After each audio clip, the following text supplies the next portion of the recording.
In Lesson 2, I'm going to be introducing you to the concept of sound signals and sound stimuli. There is a distinction between these two terms, and I want to make that clear. And let's begin by talking about sound signals. Sound signals are the mechanical disturbances that are out there in the world in the atmosphere. And the usual way of talking about these is in terms of the sine waves generated by a tuning fork. So a tuning fork is what you see here, and when I whack it on the table and hold it down, you can probably hear the sine wave that's coming from that.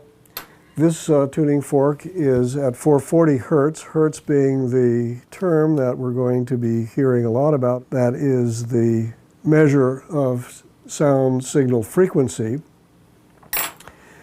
And the tuning fork, as the tines vibrate, set up a disturbance locally in the atmosphere. Of course, they don't go very far. You wouldn't hear the tuning fork in the next room. And these disturbances are rarefactions and condensations that emanate from the source of a sound signal in a concentrically uniform way out from the source in a series of waves that are the atmosphere being pressed together as the pressure increases and then being released as the tine of the fork moves in the opposite direction. That's the rarefaction. So as diagrammed here, these are actually mechanical disturbances in the pressure of the atmosphere, and the measurement of sound signals is in terms of sound pressure level, which is the same metric that we use in barometric pressure that we think of in terms of weather and weather forecasting. So there are three different parameters of sound signals. I've already mentioned frequency measured in hertz, which is how many times per second the sound wave fluctuates up and down. That's the frequency.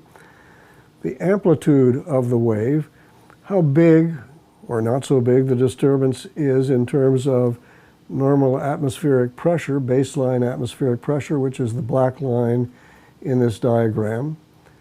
And then the phase, where we are on the trajectory of these waves.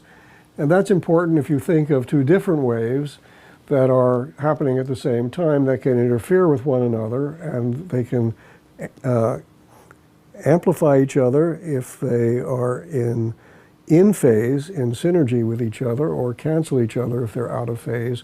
Phase is measured in terms of angles, the full phase being 360 degrees from peak to peak or trough to trough as we go along here.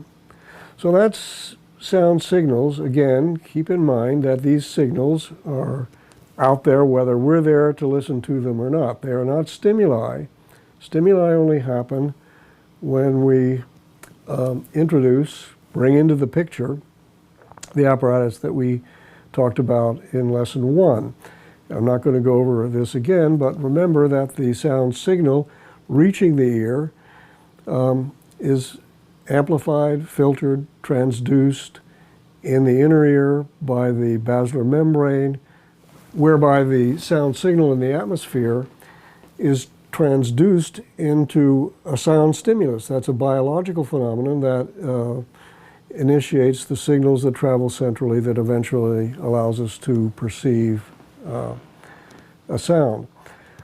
I included this little sentence here, which is one you may have heard before, that based on the differences I've just been describing, you ought to be able to answer easily. The question is, when a tree falls in the forest and there's no one there to hear it, is there a sound?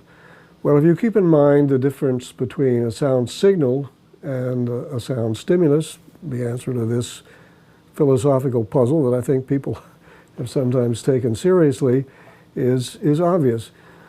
Of course, when there's a sound signal but no one there to hear it, no machinery of the human or other auditory system to transduce that signal into a stimulus, there is no sound, which is the term we apply to the perception that we actually hear.